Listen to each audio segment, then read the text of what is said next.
हमारी संस्कृति, हमारे संस्कार सदा रहे हमारे साथ। भारत के महान ग्रंथों और काव्यों का संपूर्ण संकलन। सब्सक्राइब करें तिलक। कई तरीके की एलईडी लाइट्स आपके घर और ऑफिस के लिए। GR LED lights, make India bright. Ranbankure वीरों, सैनिक जब युद्ध की ओर प्रथम पग बढ़ाता है तो संसार की सभी मोह ममता छोड़कर आगे बढ़ता है। उस समय उसके सारे रिश्ते नाते पीछे रह जाते हैं, यहां तक कि जीवन का मोह भी साथ नहीं चलता। सैनिक का युद्ध में एक ही लक्ष्य होता है, विजय। हमारा लक्ष्य भी विजय है, परंतु किसी एक प्राणी या रावण नाम के केवल एक शत्रु पर नहीं, बल्कि अधर्म पर धर्म की विजय, अनीति पर नीति की विजय, अन्याय पर न्याय की विजय और झूठ पर सत्य की विजय। यही विजय हमारा लक्ष्य है और इसी लक्ष्य की ओर हमें आगे बढ़ना है।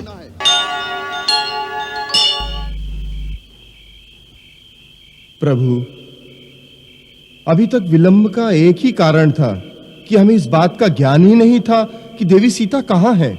मुझे अपने प्रिय पुत्र हनुमान पर बड़ा गर्व है कि उसने इस समस्या का समाधान करके हमारा मार्ग निश्चित कर दिया है। अब तो कोई दूसरी बात सोचने वाली है ही नहीं। महाराज सुग्रीव, आपको इसी क्षण अपनी सेना को कूच की आज्ञा देनी चाहिए। आपने श्री राम को जो वचन दिया है उसे पूरा करने में एक पल की देरी नहीं होनी चाहिए। मैं परमवीर केसरी से पूरी तरह सहमत हूं। महाराज को दिए हुए वचन को निभाना हम सबका प्रथम कर्तव्य है, उसमें अब देरी क्यों? प्रभु, हमारे पास बहुत कम समय है। रावण ने माता सीता को केवल 1 महीने की अवधि दी है।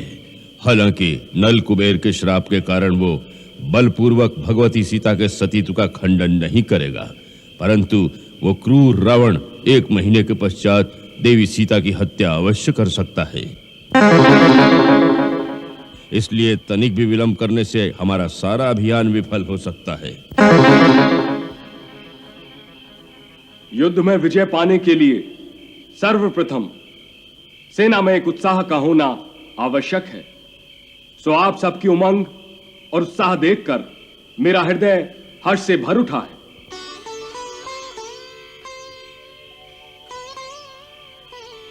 हे रघुनाथ, आप बुद्धिमानों में श्रेष्ठ और समस्त शास्त्रों के मर्मज्ञ हैं। आप अस्त्र शस्त्र विद्या के पूर्ण ज्ञाता हैं।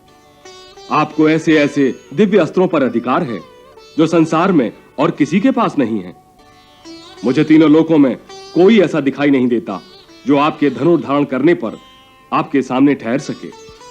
अतः हम सबकी सम्मति यह है कि हमारी सेना के सेनानायक प्रभु आप ही होंगे।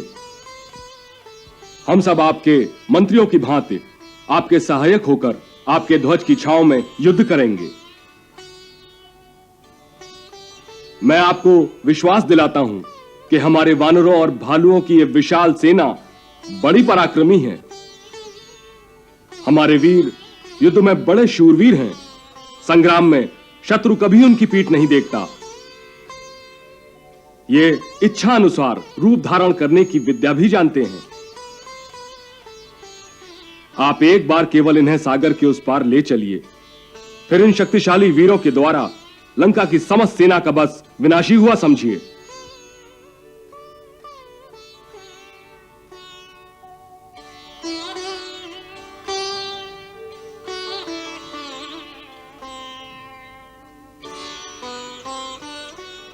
महाराज सुग्रीव, ऐसे वीर योद्धा यदि मेरा साथ देंगे तो मैं सच कहता हूं, शीघ्र ही रावण और उसकी राक्षसी सेना का नाश कर दूंगा।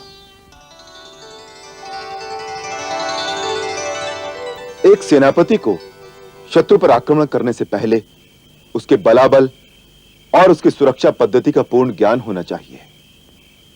इसलिए हे हनुमान, रावण की सेना का परिमाण, नगर द्वारों को दुर्गम बनाने के साधन, लंका की रक्षा के उपाय, जो सब कुछ तुमने अपनी आंखों से देखा है, उन सब बातों का इस सभा में वर्णन करो।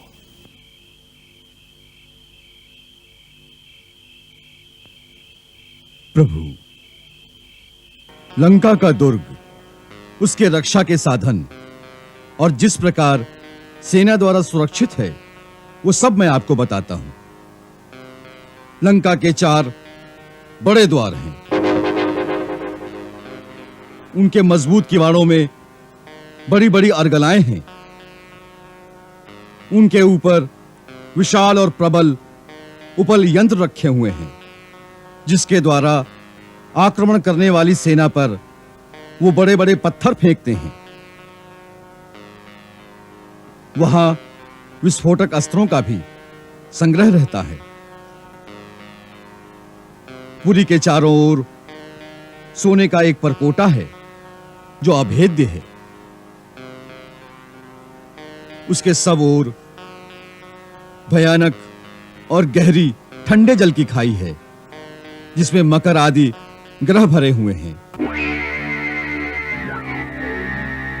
इस खाई को पार करने के लिए चारों मुख्य द्वारों के सामने 4 संक्रम भरे हुए हैं, जो शत्रु के आने पर यंत्रों द्वारा पानी से उठा दिए जाते हैं।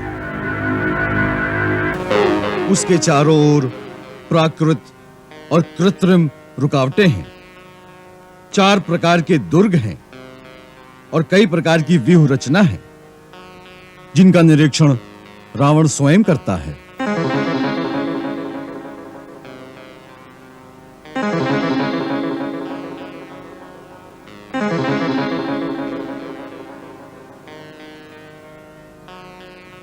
परंतु प्रभु, आपकी शक्ति के प्रताप से मैंने लंका को बड़ी क्षति पहुंचाई है। उनके संक्रमों को तोड़ दिया है और खाई को पाट दिया है, जिससे हमारी सेना को लंकापुरी में प्रवेश करने की सुविधा रहे। हे राघव, मैंने उनके बहुत से अस्त्र शस्त्रों के संग्रहालयों को विध्वंस कर दिया है।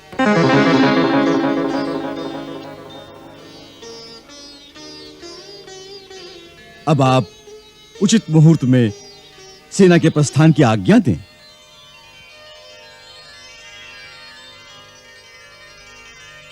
हनुमान, रावण की नगरी में जो साहस और पराक्रम तुमने दिखाया है, वो कदापि देवताओं से भी संभव न था। हम तुमसे सहमत हैं कि अब सेना को प्रस्थान करना चाहिए। महाराज सुग्रीव, हम आप सबकी सम्मति से सेना नायक का कार्यभार संभालते हैं।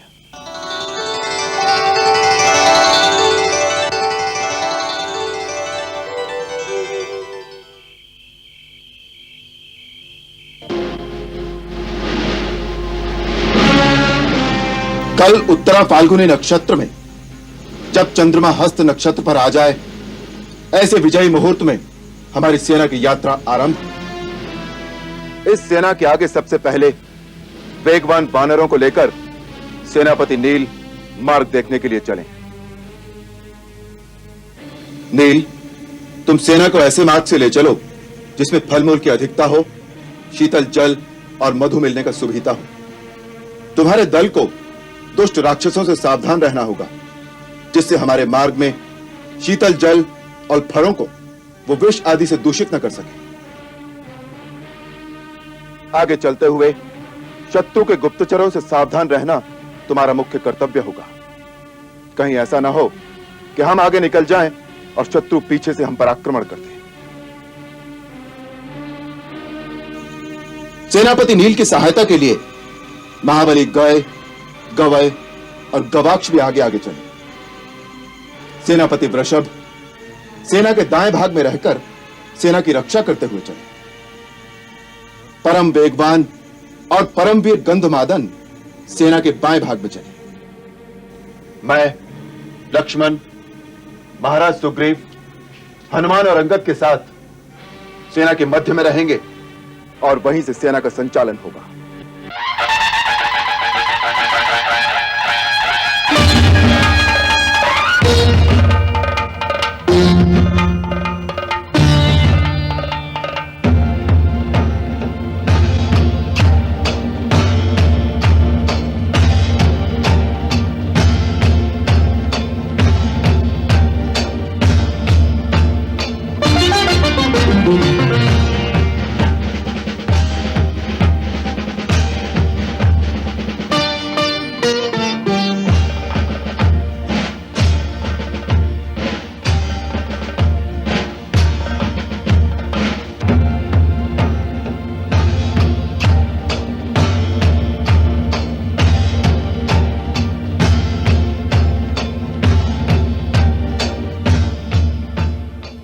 देख रहे हैं प्रभु, किष्किंधा के एक एक वीर वानर के हृदय में कितना उमड़ता हुआ उत्साह और उमंग है।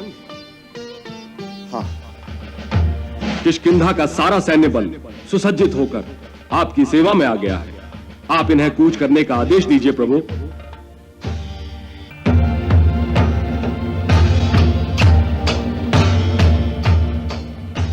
रणबांकुरे वीरों, सैनिक जब युद्ध की ओर प्रथम पग बढ़ाता है तो संसार की सभी मोह ममता छोड़कर आगे बढ़ता है। उस समय उसके सारे रिश्ते नाते पीछे रह जाते हैं, यहां तक कि जीवन का मोह भी साथ नहीं चलता। वो मोह माया के सारे बंधन तोड़कर एक योगी की भांति केवल एक ही लक्ष्य पर दृष्टि टिकाकर आगे बढ़ता है। सैनिक का युद्ध में एक ही लक्ष्य होता है, विजय। हमारा लक्ष्य भी विजय है, परंतु किसी एक प्राणी या रावण नाम के केवल एक शत्रु पर नहीं, बल्कि अधर्म पर धर्म की विजय, अनीति पर नीति की विजय, अन्याय पर न्याय की विजय और झूठ पर सत्य की विजय। यही विजय हमारा लक्ष्य है और इसी लक्ष्य की ओर हमें आगे बढ़ना है। युद्ध में जीतने के लिए दो बातें परम आवश्यक हैं, मन में उत्साह और हृदय में प्रभु पर विश्वास। तो मन में उत्साह रखो और हृदय में यह विश्वास रखो कि प्रभु सदैव धर्म और सत्य का साथ देते हैं, तब तुम्हें कोई शक्ति नहीं हरा सकेगी। सेनापति नील, आप पथ निर्धारित करने वाले अग्रिम दल को लेकर आगे बढ़ें, किंतु इस बात से सावधान रहे कि आगे बढ़ती हुई सेना किसी गांव, नगर या जनपद के समीप से ना जाए, ताकि नागरिकों को किसी भी प्रकार की असुविधा ना हो। मार्ग में कोई उत्पात नहीं मचाएगा, कोई अनुशासन भंग नहीं करेगा। आप निश्चित रहिए प्रभु, आपकी आज्ञा का पालन होगा। अब चलने का आदेश दीजिए।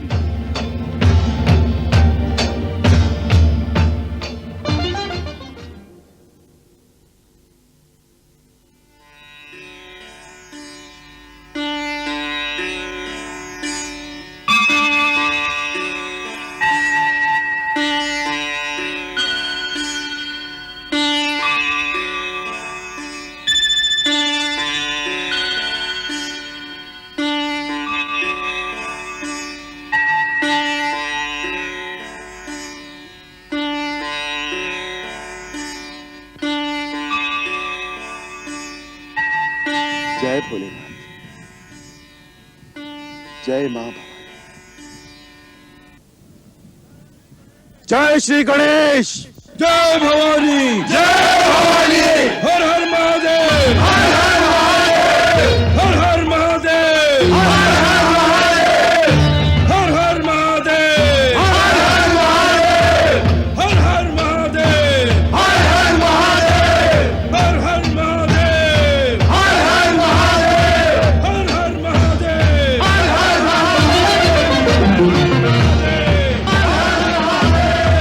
हर हर महादेव, हर हर महादेव, हर हर महादेव, हर हर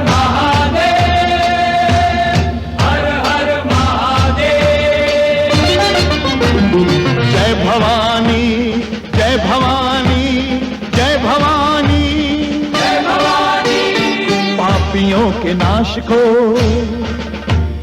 धर्म के प्रकाश को, पापियों के नाश को, धर्म के प्रकाश को, राम जी की सेना चली, राम जी की सेना चली, श्री राम जी की सेना चली, राम जी की सेना चली। हर हर महादेव, हर हर महादेव, हर हर महादेव, हर हर महादेव। पाप अनाचार में, घोर अंधकार में, पाप अनाचार में, घोर अंधकार में एक नई ज्योति जली, एक नई ज्योति जली। श्री राम जी की सेना चली, राम जी की सेना चली।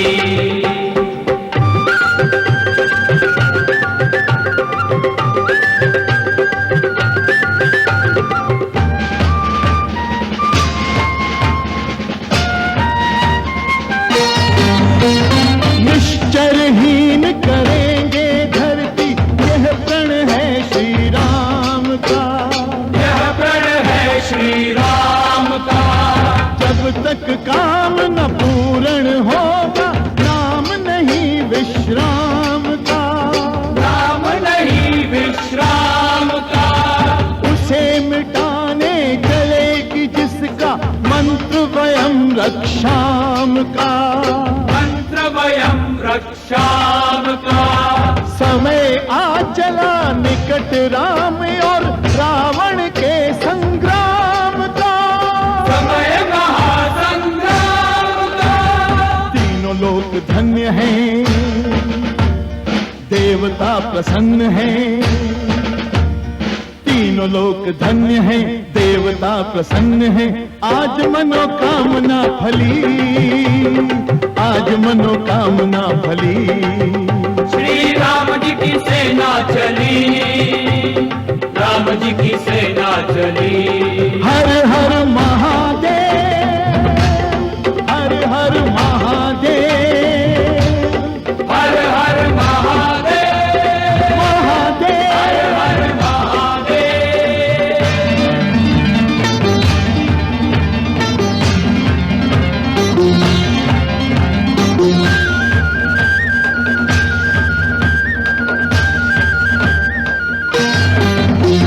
रामचंद्र जी के संग लक्ष्मण घर में लेकर बाण चले, घर में लेकर बाण चले।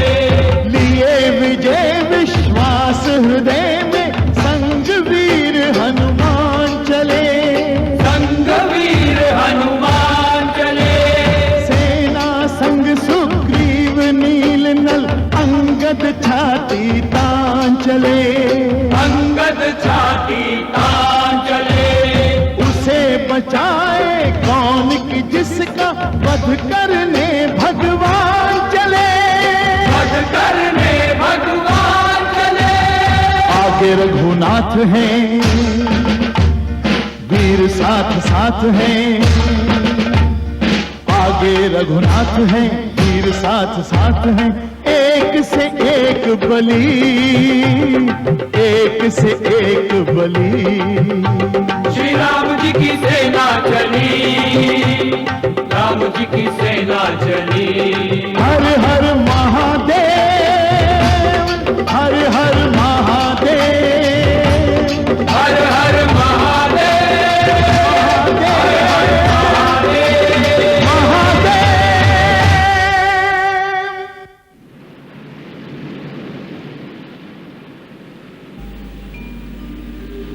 सागर तट पर आ गए सैन्य सहित श्री राम,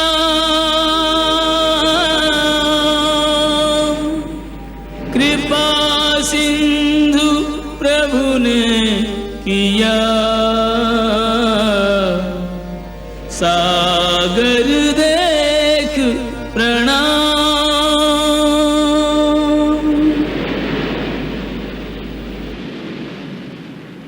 हे महासागर, आपके प्रथम दर्शन पर दशरथ पुत्र राम आपको प्रणाम करता है। हे राम, हम सब समुद्र तट तक पहुंचकर चिंतित हो गए थे कि इस अगाध जलधि को कैसे पार करेंगे। उस समय तो पवन पुत्र हनुमान ने हमारी समस्या का समाधान कर दिया था, परंतु अब प्रश्न ये है, इतनी बड़ी वानर सेना को लेकर इस विशाल सागर को कैसे लांघा जाए? हाँ, यदि इसे लांघने का प्रबंध किया जाए तो हमारे सैनिकों के द्वारा लंका के समस्त राक्षसों का विनाश हुआ ही समझिए। इसके लिए गहरे सोच विचार की आवश्यकता होगी। तब तक आप सेनापतियों से कहिए अपने अपने पड़ाव डाल दें और समस्त यूथपति सावधान रहकर सेना के चारों ओर पहरे का प्रबंध रखें, ताकि राक्षसों द्वारा किसी गुप्त आक्रमण की आशंका न रहे। जो आज्ञा प्रभु। नल नील, आज्ञा का पालन किया जाए। जो आज्ञा प्रभु।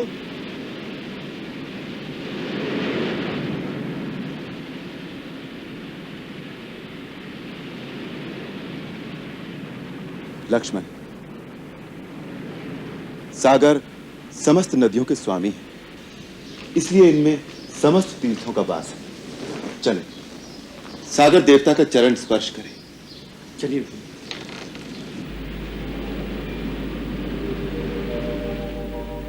मर्यादा में एक से सागर और श्री राम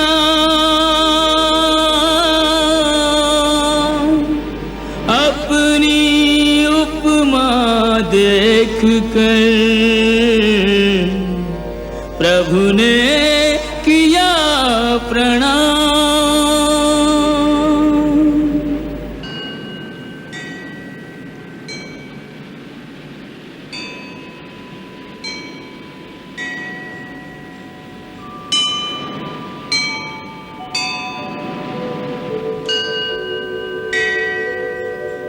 वरुण देवाय नमस्तुभ्यं नमस्तुभ्यं जलनिधि।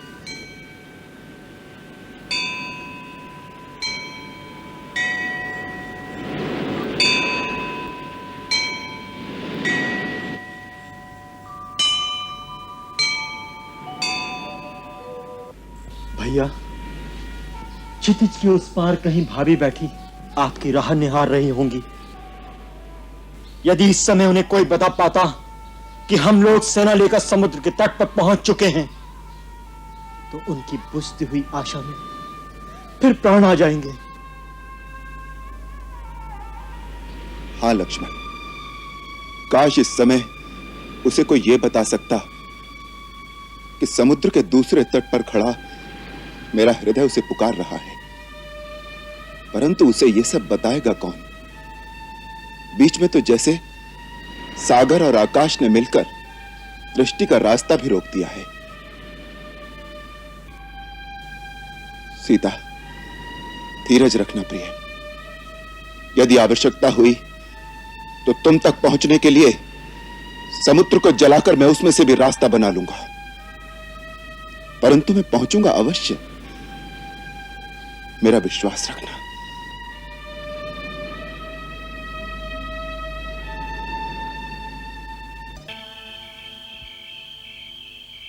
भैया, सबके मन में एक ही प्रश्न उठ रहा है कि हमारी इतनी बड़ी, इतनी विशाल सेना समुद्र के उस पार कैसे पहुंचेगी। परंतु भैया, सबको पूर्ण विश्वास है कि आपकी शक्ति के सामने कोई नहीं टिक सकता। आप सारे समुद्र को सुखा सकते हैं। अवश्य सुखा सकता हूं, परंतु लक्ष्मण, मैं सोचता हूं यदि अनावश्यक बल प्रयोग के अतिरिक्त कोई और साधन मिल जाए तो अच्छा है। प्रभु, मेरे मन में एक विचार आया है। कहो। क्यों न विभीषण से कोई युक्ति पूछी जाए, क्योंकि राक्षस लोगों के पास बहुत गुप्त विद्याएं होती हैं। हो सकता है वो हमें लंका तक पहुंचने का कोई गुप्त मार्ग ही बता दे। हो सकता है। हम तुम्हारे विचार से सहमत हैं। कल हम उनसे इसी विषय पर बातचीत करेंगे। मित्र, आपने लंका की सेना और रावण की शक्ति का विस्तार पूर्वक वर्णन कर दिया है। लंका के चारों द्वारों पर जैसा सुरक्षा का प्रबंध आपने बताया है, वैसा ही हनुमान ने भी बताया था।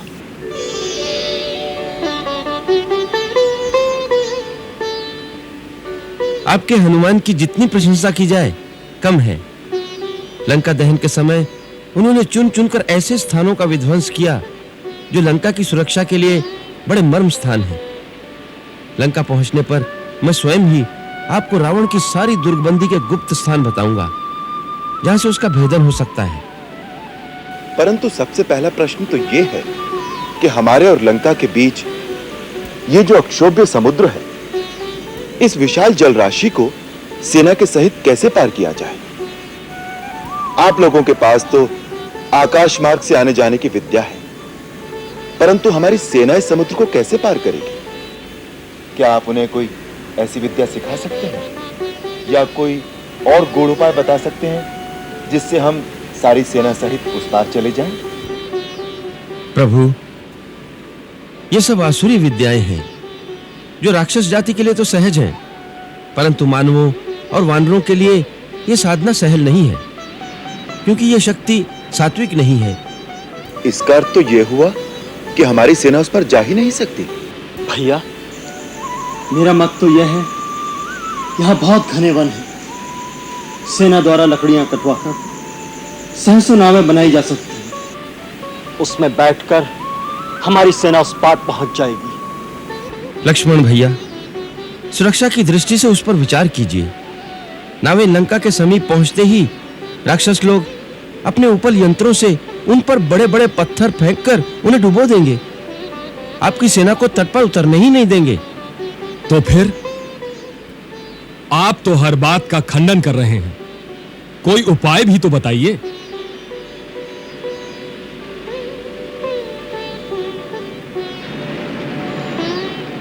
प्रभु, इसका एक उपाय मेरी समझ में आया है। क्या? आप समुद्र से रास्ता मांगिए। समुद्र से रास्ता मांगू?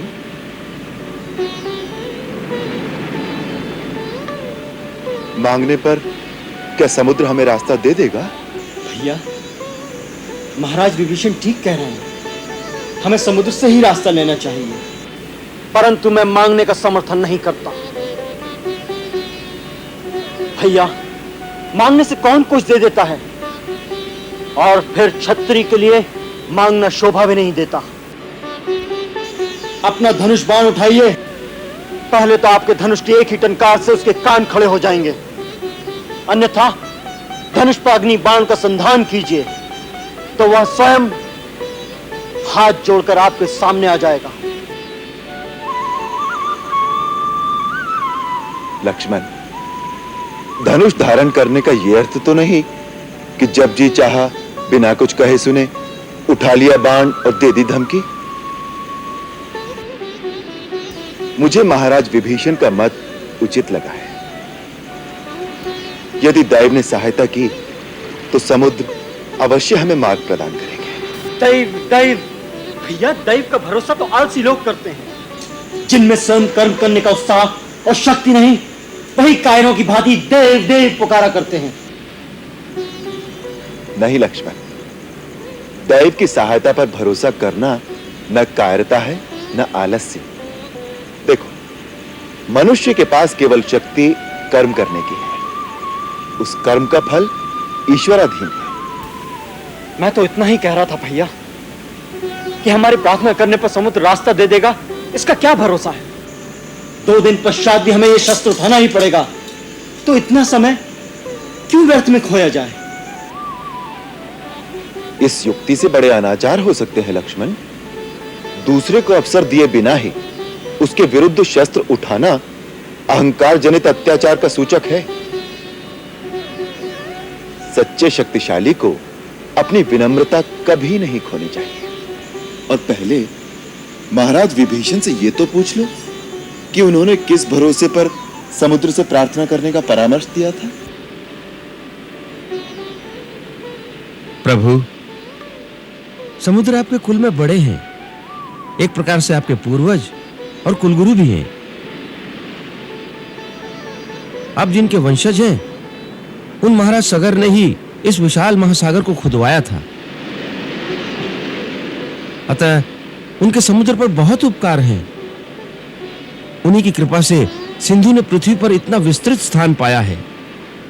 इसलिए मुझे पूर्ण विश्वास है कि समुद्र अवश्य आपकी सहायता करेंगे और आपकी सेना को उस पार जाने का उपाय बताएंगे। मित्र, हमें आपकी ये बात अत्यंत प्रिय लगी। लक्ष्मण, मेरे लिए यहीं कुशा का एक आसन बिछा दो। मैं यहीं बैठकर समुद्र की आराधना करूंगा जब तक वो प्रसन्न होकर हमारी प्रार्थना स्वीकार नहीं करते।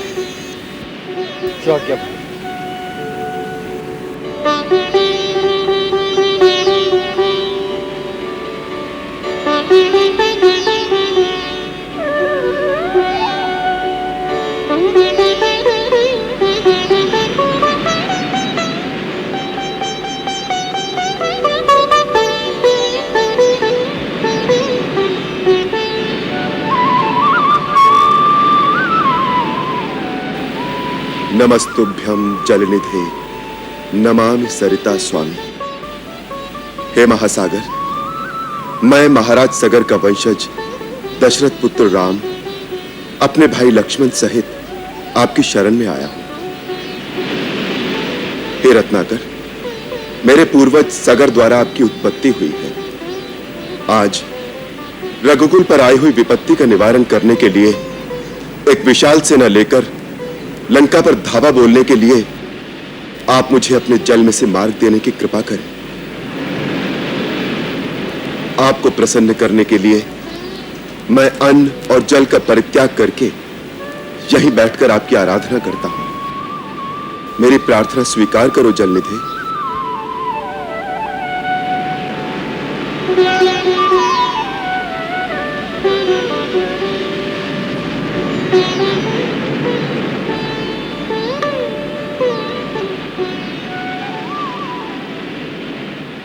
आसन डार के पालती मार के बैठ गए प्रभु साधक जैसे। होए के याचक मांगो न जब तक, कोई कहूँ कछु देत न ऐसे। सागर सीमा पार न आवत, मर्यादा लांघन के भय से। श्री रघुवीर बड़े गंभीर, विचारक नीर तिरे अब कैसे।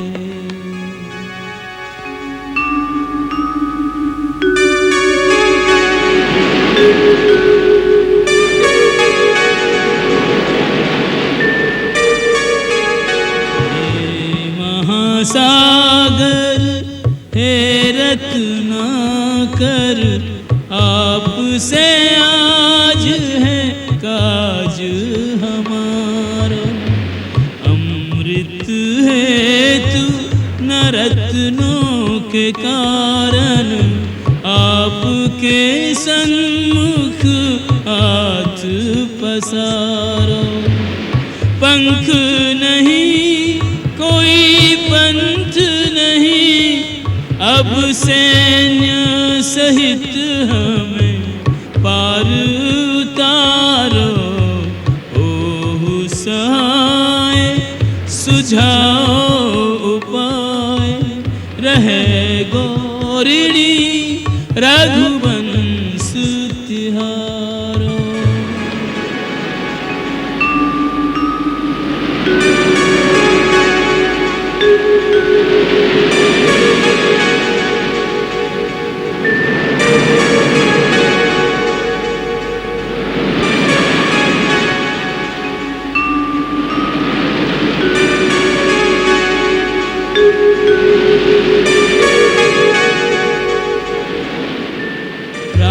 विराट है सिंधु विशाल है, दोनों उदार महान है।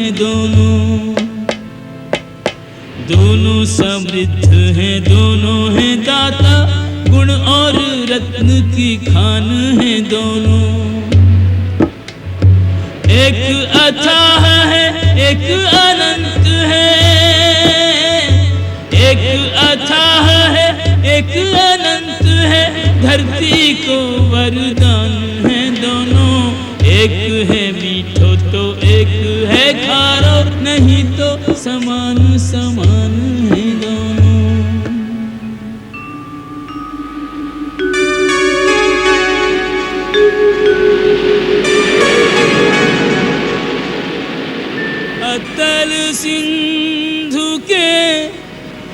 जल में बह गए जितने किए उपाय।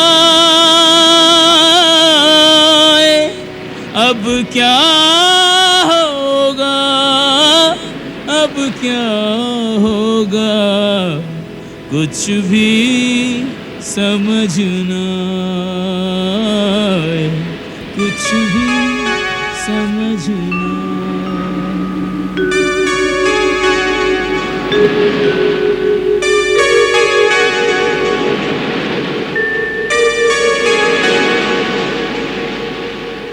प्रभु को पूर्वाभिमुख होकर महासागर की उपासना में तल्लीन हुए 2 दिन व्यतीत हो गए।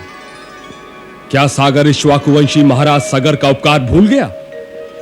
लक्ष्मण भैया तो इस विचार से सहमत थे ही नहीं कि प्रभु महासागर के सामने गिड़गिड़ाएं। पता नहीं और कितने दिन लगेंगे।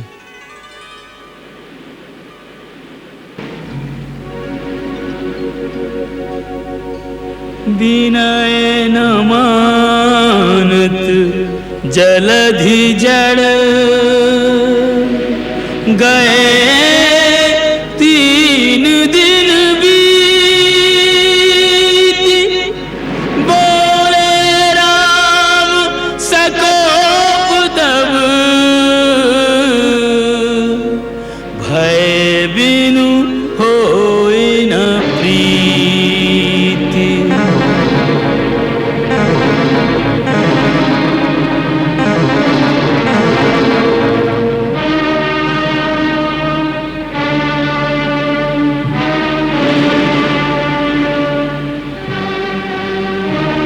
हे महासागर, भूतकाल साक्षी है।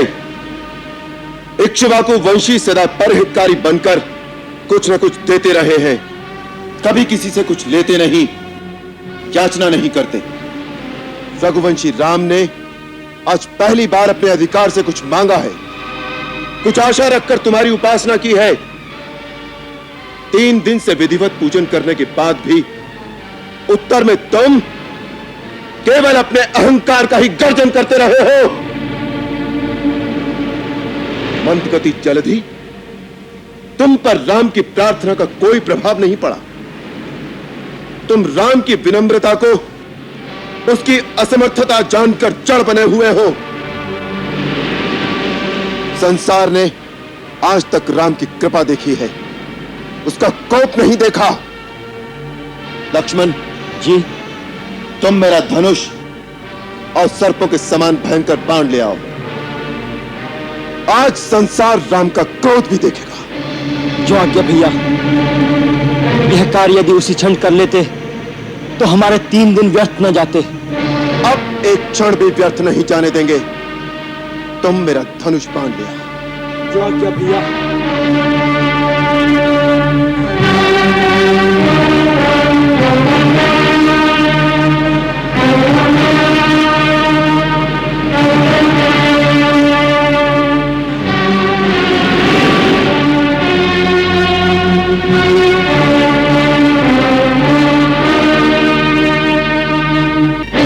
जैसे मूर्ख के सामने विनय दिखाना और कुटिल के संग प्रीति करना व्यर्थ होता है, जिस प्रकार मोह ममता में फंसे हुए को ज्ञान का उपदेश देना और उस धरती में बीज बोना विफल होता है, उसी प्रकार तुम जैसे अहंकारी के सामने राम की विनय और पूजा का कोई मोल नहीं पड़ा।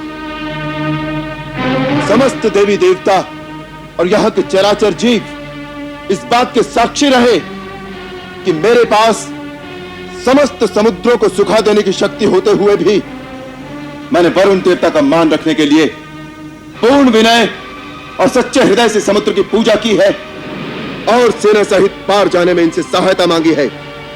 परंतु इस शठ ने मेरा उपहास ही किया है। शास्त्र कहता है, जैसे केला काटने पर ही फल देता है, उसी प्रकार नीच दंड देने पर ही झुकता है। अतः अब मैं ब्रह्मास्त्र का संधान करके इस समुद्र को पाताल तक सोख दूंगा। अब जल के स्थान पर यह केवल रेत और बालू ही रह जाएगी, जिसके ऊपर से मेरी सारी सेना आगे बढ़ेगी। जय ब्रह्मदेव।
क्षमा करो प्रभु, मेरे अवगुण क्षमा करो। आपकी पूजा और विनय के उत्तर में मैंने अपना स्थान छोड़कर आपको मार्ग नहीं दिया, इसमें अवश्य मेरा दोष है, परंतु ये दोष तो आप ही का दिया हुआ है।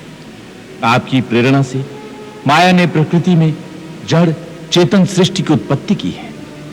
उसी ने जड़ और चेतन की भिन्न भिन्न मर्यादाओं को निर्धारित किया है। प्रभु, हम पांच तत्व अर्थात आकाश, धरती, अग्नि, वायु और जल इस सृष्टि के मुख्य आधार हैं। इन पांचों के गुण, स्वभाव और मर्यादाएं आपकी स्वीकृति से ही निश्चित की गई हैं। मुझ में सहस्त्रों तरंगे उठती हैं, परंतु मैं कभी अपने तट की मर्यादा का उल्लंघन नहीं करता। मेरा स्वभाव अक्षुब्ध है, परंतु आज आपके बाण ने मुझे क्षुब्ध कर दिया। जल यदि अपनी मर्यादा को भंग करेगा तो आपकी आज्ञा का उल्लंघन होगा। आप तो सर्वसमर्थ स्वामी हैं, आपको बाण चलाने की आवश्यकता भी नहीं। आपकी इच्छा मात्र से ही मैं सूख जाऊंगा और आपकी सेना मुझे पार कर जाएगी। परंतु भगवान, उससे मेरा मान और मेरी मर्यादा दोनों भंग हो जाएंगे। पांच तत्वों में से यदि एक का भी इस प्रकार गुण और स्वभाव बदलकर उसकी मर्यादा भंग कर दी जाएगी तो सृष्टि के संतुलन में विकार उत्पन्न हो जाएगा, जिससे इस धरती पर विस्फोट हो जाएगा। प्रभु, यदि आप प्रलय से पहले ही प्रलय लाना चाहते हैं तो आपको अधिकार है, अन्यथा इस ब्रह्मास्त्र से मेरी रक्षा कीजिए। स्वामी, मैं एक सेवक की भांति आपकी शरण में आया हूं। जैसा उचित समझें आज्ञा दें, मैं वही करूंगा। मेरी रक्षा करो अथवा दंड दो। हमें तुम्हारे वचनों से संतोष हुआ। हम तुम्हारी मर्यादा भंग नहीं करेंगे, परंतु हमें वो उपाय बताओ जिससे हमारी सेना भी उस पार उतर जाए और सागर की मर्यादा भी रहे। नाथ, इसका उपाय तो बहुत सहल है।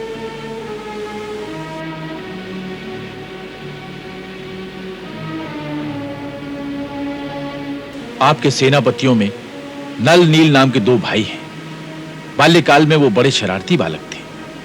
वो ऋषियों का सामान उठाकर नदी में फेंक आते थे, जिससे दुखी होकर एक बार एक सिद्ध ऋषि ने उन्हें श्राप दिया कि वो अपने हाथ से जो कुछ भी सामान उठाकर पानी में फेंकेंगे वो कभी डूबेगा नहीं। आज वही श्राप आपके काम आएगा। नल विश्वकर्मा का औरस पुत्र है, इसे शिल्प कला भी आती है।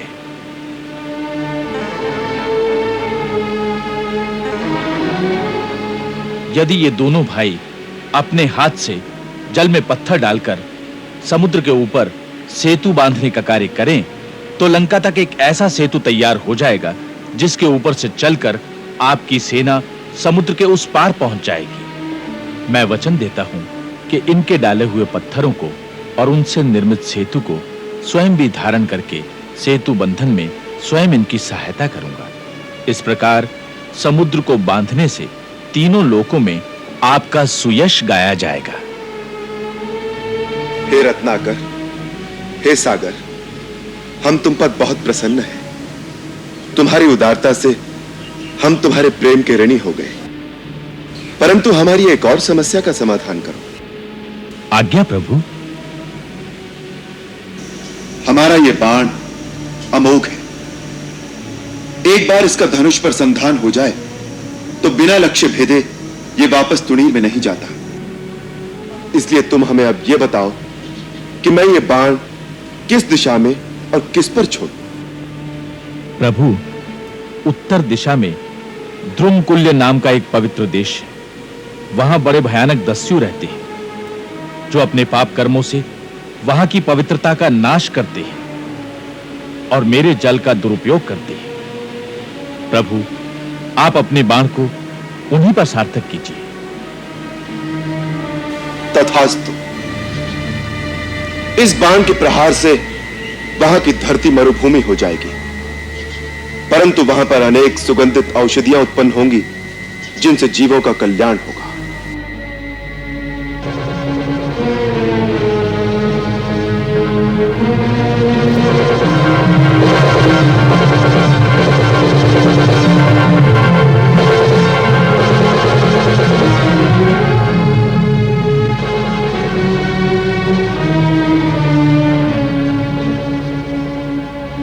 अब मुझे आज्ञा दें अयोध्यानाथ। शिव शंकर और मां भवानी आपको विजयी बनाए। सिद्धि विनायक आपके सकल मनोरथ सिद्ध करें। करुणा सागर वीरती करूं जोड़ कर हाथ, सिए सहित मुह बेगी दर्शन दीजो नाथ।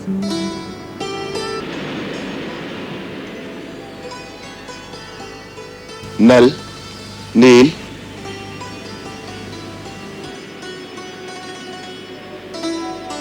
आज्ञा प्रभु।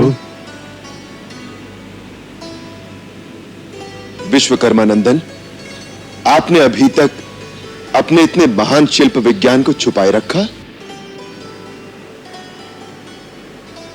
क्षमा करें प्रभु, हमें अपने माता पिता की आन थी। बिना कहे हम अपने गुणों को स्वयं नहीं बताते। प्रभु, हमें आशीर्वाद दीजिए। समस्त वानर दल की सहायता से सिंधु पर सेतु बांधने का निर्माण कार्य आरंभ कर दें। शुभस्य शीघ्रम। महाराज सुग्रीव, अपने वानरों से कहिए कि इसी क्षण सेतु बंधन का कार्य आरंभ कर दें। सेतु बंधन के सभी कार्य नल और नील की आज्ञा अनुसार होंगे। प्रभु, आपकी आज्ञा का पालन हो जाएगा।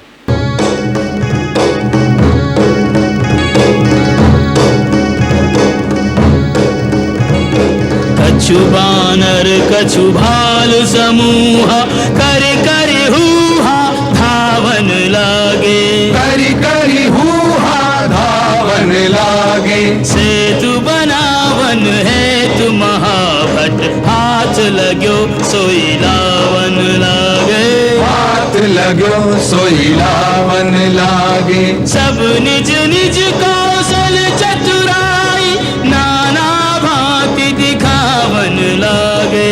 नाना भांति दिखावन लागे। काठ को काट के जोड़ के बांध सेतु आधार बनावन लागे, सेतु आधार बनावन लागे, सेतु आधार बनावन लागे, सेतु आधार बनावन लागे।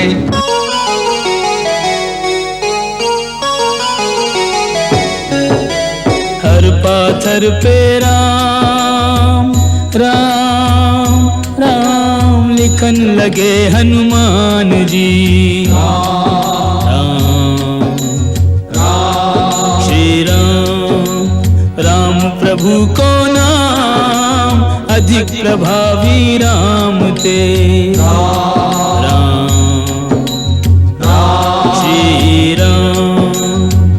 श्री रघुवीर प्रताप ते सिंधु तरे पाषाण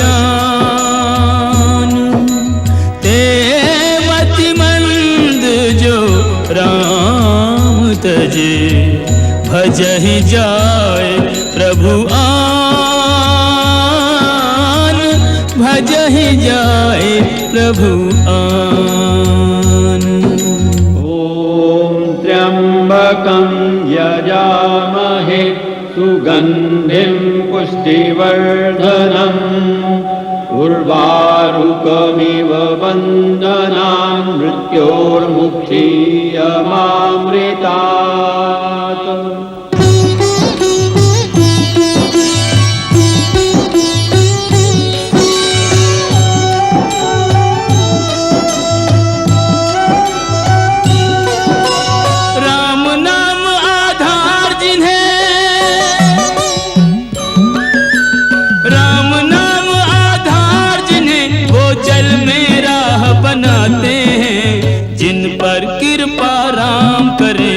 पत्थर भी तिर जाते हैं, जिन पर कृपा राम करे वो पत्थर भी तिर जाते हैं।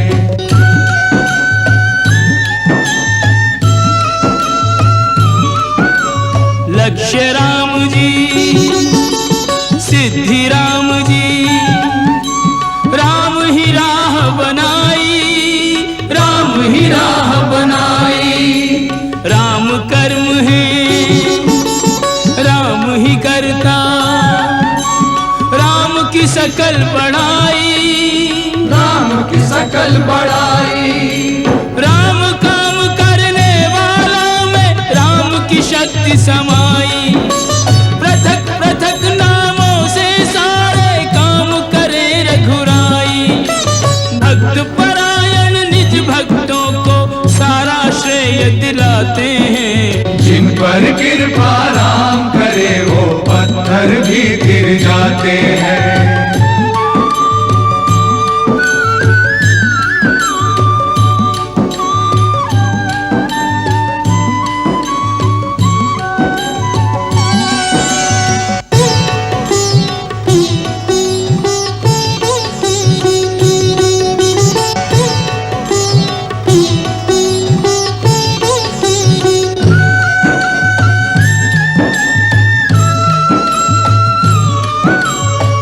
घट बस के आप ही अपना नाम रटा देते हैं, नाम रटा देते हैं। हर कारज में निज भक्तों का हाथ बटा देते हैं, हाथ बटा देते हैं।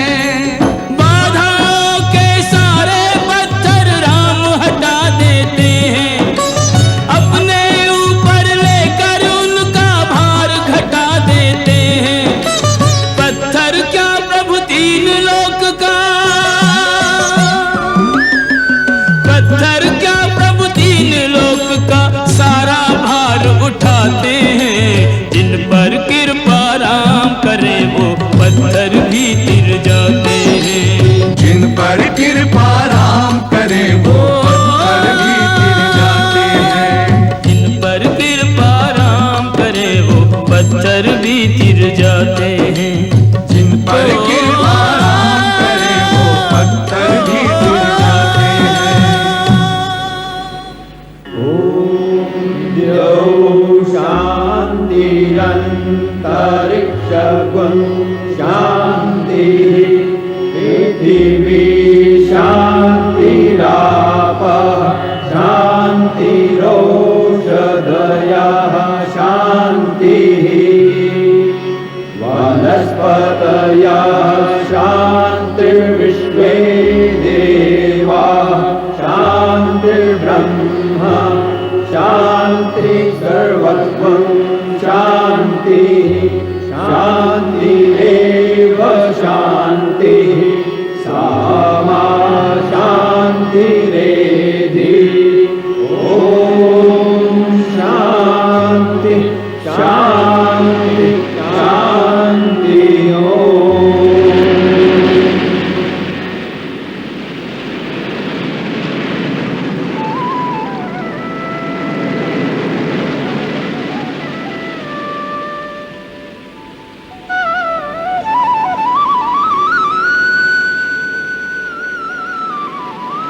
प्रभु, आपके आराध्य देव की कृपा से और आपके आशीर्वाद से समुद्र के ऊपर 100 योजन के सेतु का निर्माण कार्य सफलता से पूर्ण हो गया है।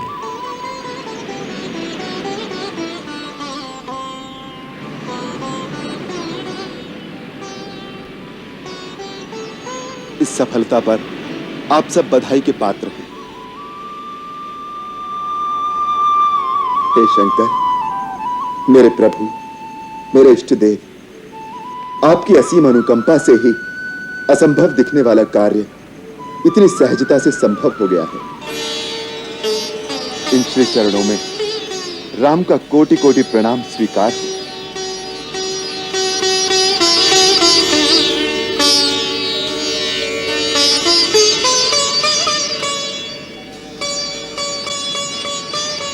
मेरी एक और विनती स्वीकार करो भोलेनाथ। मेरे समस्त अनुयायियों को अपनी भक्ति प्रदान करो।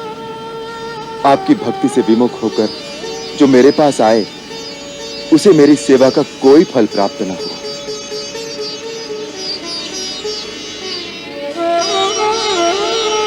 प्रभु, आपके अनंत नाम हैं। अपने सेवक राम की ओर से एक नाम और स्वीकार कर लीजिए। आज से यहां लोग आपको श्री रामेश्वर के नाम से जानेंगे।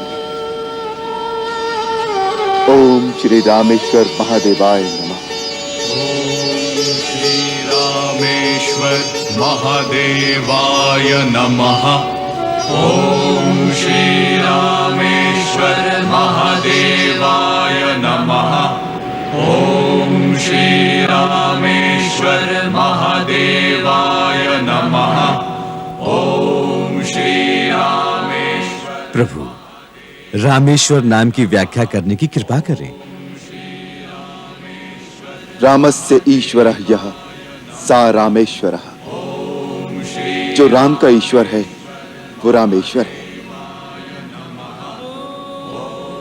मैं शिव जी का सेवक हूं, वो मेरे स्वामी हैं। अतः ये रामेश्वर है।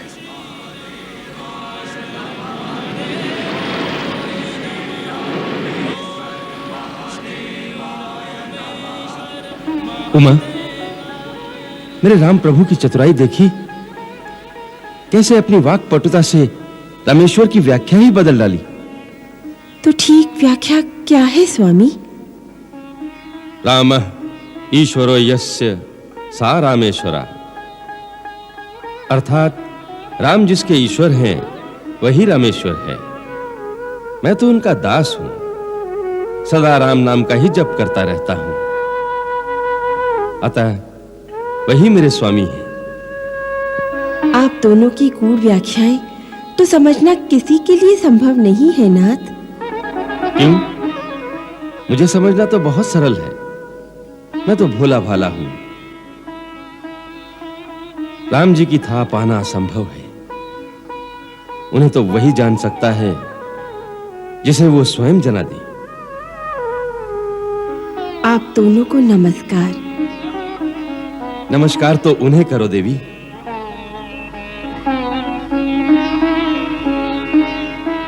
महाराज सुग्रीव और समस्त वानर वीरों, नल नील के शिल्प कौशल और आप सबके अद्भुत साहस और सहयोग से 5 दिन में यह असंभव कार्य संपन्न हो गया। आज तक इस पृथ्वी पर इतना विशाल पुल निर्माण नहीं हो सका। इस सेतु को बांधकर आप सबने अपने अदम्य साहस का एक अपूर्व उदाहरण संसार के सामने प्रस्तुत कर दिया है। मेरे वीर सेनानियों, 100 योजन सागर पर सेतु बांधकर आपने अपने लक्ष्य को सुलभ कर लिया है। जो विजयश्री 400 कोस दूर थी, वो मानो अब 4 हाथ दूर रह गई है। सागर पर निर्मित सेतु आपका आह्वान कर रहा है कि बलिदानी वीरों, आओ और इस सेतु को पार करके आगे बढ़ो और धरती पर से अनीति, अधर्म और अनाचार का अंत कर दो। माता चंडिके भवानी का ध्यान करके हर हर महादेव नाथ से आतताइयों को दहलाते हुए इस सेतु को पार करो। हर हर महादेव, हर हर महादेव, हर हर महादेव। प्रभु, सेतु पर सर्वप्रथम आपके चरण पड़े।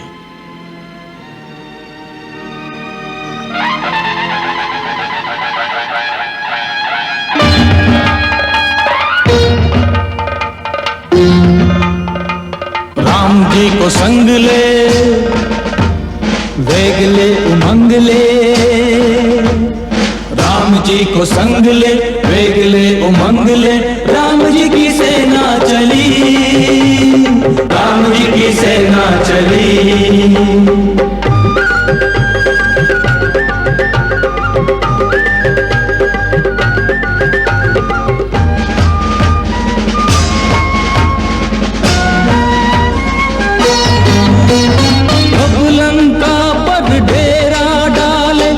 महासागर पार हो, कब महासागर पार हो।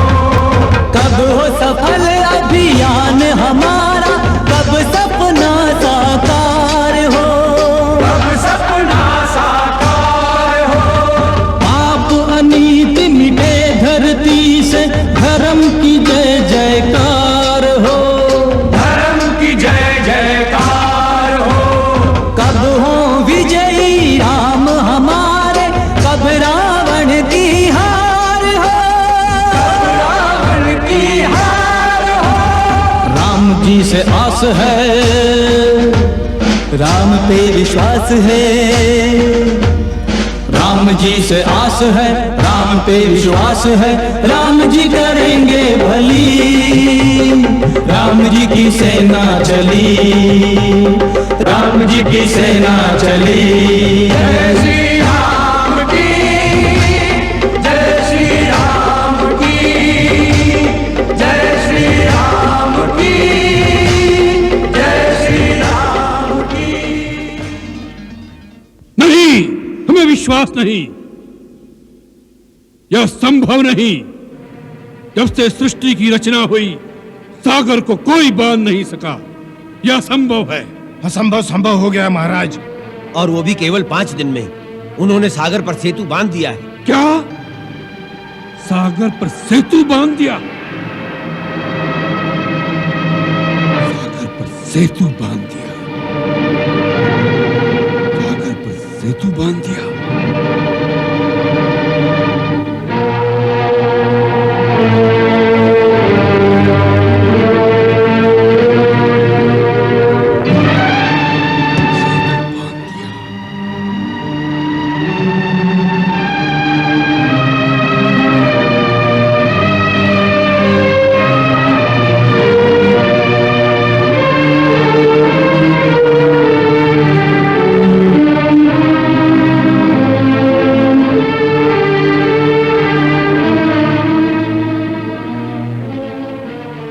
राम लंका पहुंच गया है। यह समाचार सीता तक पहुंचे, उससे पहले सीता हमारी हो जानी चाहिए। क्षमा करें महाराज, जब तक राम जीवित है, सीता आपको कभी स्वीकार नहीं करेगी।